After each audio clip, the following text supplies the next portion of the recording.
ئێمە خۆمان وا ئامادە کردووە کە هەڵبژاردننی دەیدا کاتێک ئەنجام بدرای بەشداری دەکەین ڕاستە لە ئێستادا دوو ڕاهەیە ڕایەک لەگەڵ هەڵبژاردنن بکرێت ڕایەکش لەگەڵ ئەوەن جارێکی دیکە هەڵبژاردن لە دەیدا تەجیل بێ بۆ کاتێکی تر ئێمە وەکو لایەنی کوردی بە حقیقت بۆ فراکسیۆنی یەکێتی نیشتمانی کوردستان و فراکسیۆنە کوردیەکانیش ئێمە بەشێک نەبووینە لەوەی کە پێشووتر داوای هەڵبژاردننی پێشوەختمان کردو بەڵام ئێمە احترامی ڕای مقابلی خۆمان کردووە کە داوای هەڵبژاردننی پێشوەختیان کردووە جەماوەری ئەوان داوایان کردووە و ئێستش ئێمە بەشێک نەبووینە لەوەی داوای تەجیل بکەین ئەگەر بێت و زۆرینەی لایەنە سیاسی عێراقیەکان بەو ئاراستەیە بچن ئەوە ڕای یەکێتیش واضح هەبێ ئەو کاتە خۆمان ئاماداکەین بۆ دەیدا چونکو کەرکووک و خانەقین و ناوچە کێشە لەسەرەکان نابێت ئێمە یەک ڕۆژ ساربینەوە لە کارکردن و پێشمان وایە پاراستنی ناسنامەی نەتەوەییمان و ناسنامەی خاکی ئەم منتیقەیە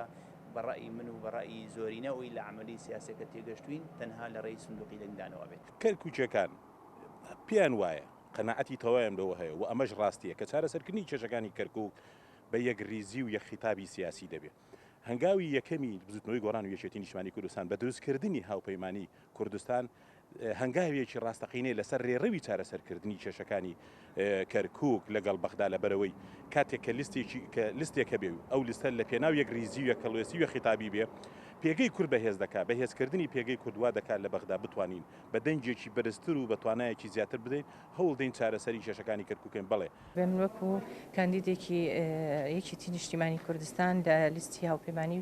کوردستان بەرنامەم ئەوەیە بۆ داهاتووی کەرکووک کە مافەکانی کەرکووک بە دەستور بگەڕێنینەوە وەکو سەقامگیری موچە یەکگرتووی و خزمەتگوزاری بۆ ئەم شارە بگەڕێنینەوە و یەکێک لە کارە گرنگەکانم گرنگیدان بە گەنجان بەلاوان